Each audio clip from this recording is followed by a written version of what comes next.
takže pojďte se s náma zabalit 2 objednávky.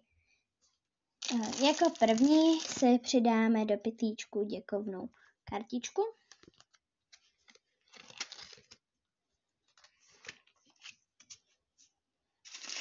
Potom přidáme nějakou takovouhle mořskou věcičku.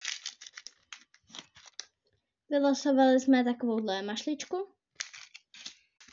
Potom si vylosujeme a následně přidáme 1 z paciček. Potom ještě přidáme 1 mašličku a dáme ji do objednávky.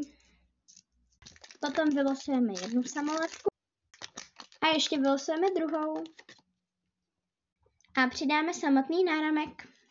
Tohle to byl konkrétně náramek na přání a takhle vlastně balíme objednávky, když to předáváme osobně někomu. Ještě nakonec nalepíme samolepku a můžeme předávat. Tak ahoj!